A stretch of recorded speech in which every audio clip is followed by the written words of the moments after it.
We're pruning evergreen shrubs today on Pots and Trowels, and that's brought to you with the support of Cobra Garden and King Seeds.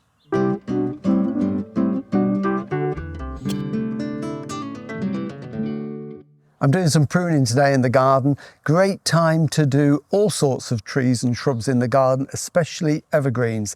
This one is a laurel, and the good thing about these evergreens, pruning them now, is they're just about to start into growth, and that's why we do it. So we prune and they grow. So we don't do them in the winter because it would be too cold and the frost could damage them. So now is ideal, and we're in the third week of March at the moment, although it feels more like February today.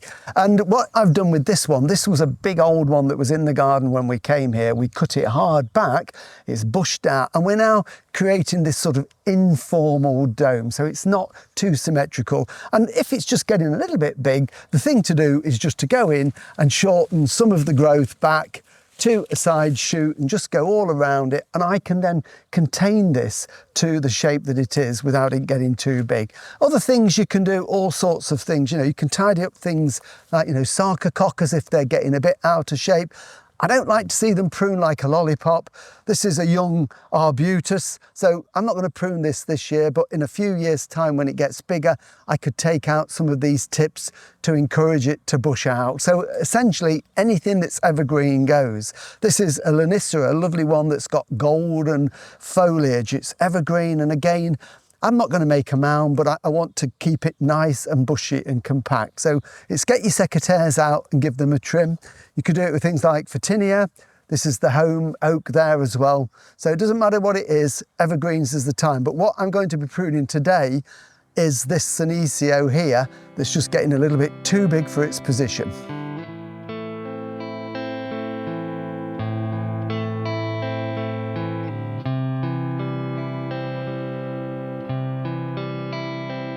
So what I'm going to do with this one is just to give it a bit of a tidy up, because it does tend to spread once it gets its roots down. But I like this. Some people don't. It's a bit of a Marmite shrub, is Senecio Sunshine. It's got this lovely evergreen silvery green leaf that is even paler on the underside.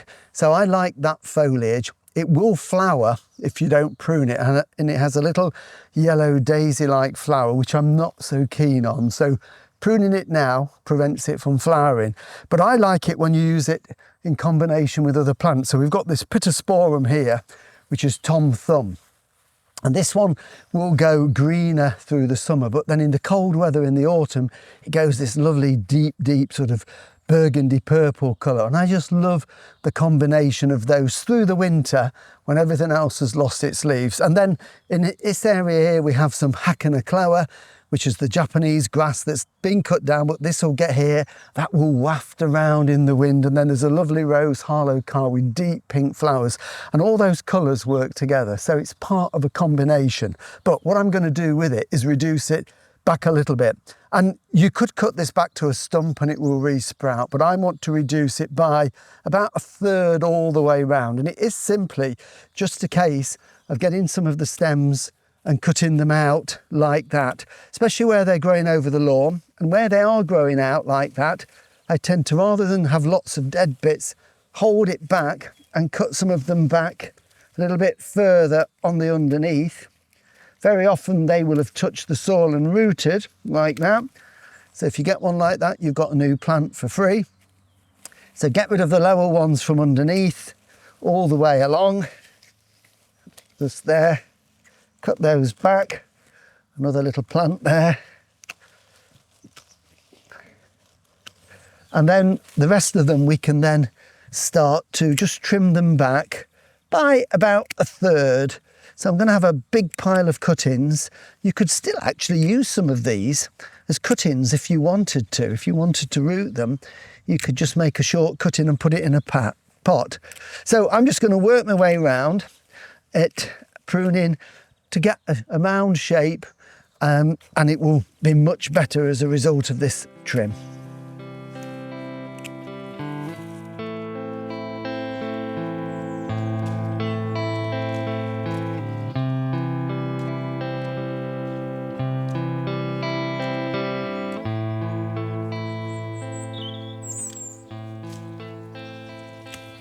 As you can see, I am taking quite a lot off. What started as a light trim has got a little bit heavier. But that's not a problem, because with this particular, with Senecio and lots of other evergreens, you can literally cut right back down to the old wood in the centre and it will grow. But this hasn't been pruned. This is 3 years since it was planted and it's just getting a little bit too spreading. So I am giving it probably a little bit more of a haircut than I first intended to. So we can see now there's lots of dead in there as well. So this is a good time to get in and cut some of the dead out. It just gets more air into it. All these little dead branches ideally need trimming off. All this dead foliage can be brought out.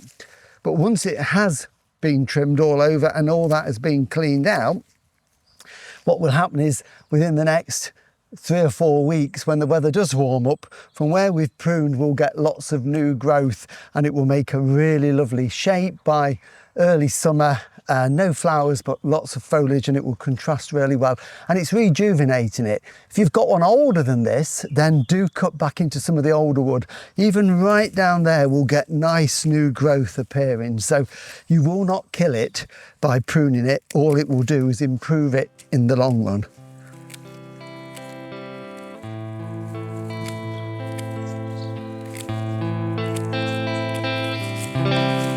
Right, well, I'm going to stop now, otherwise I'm just going to get carried away and finish up cutting it all down to ground level. I've got a little bit of tweaking to do, but as you can see, essentially I've completely removed all that excessive growth. We've got a ball shape now. Looks a little bit bare, but it will grow. I shall now just finish up tidying it a little bit of bloodfish and bone just to promote that nice growth, and I can guarantee by summer this will look absolutely wonderful. Well, time to get the shredder out now to break all this down. So thank you for watching Pots and Trowels. We'll be back again with you next week. And remember, all the videos that we've done, you can find on YouTube along with our weekly podcasts. So we'll see you soon. Bye.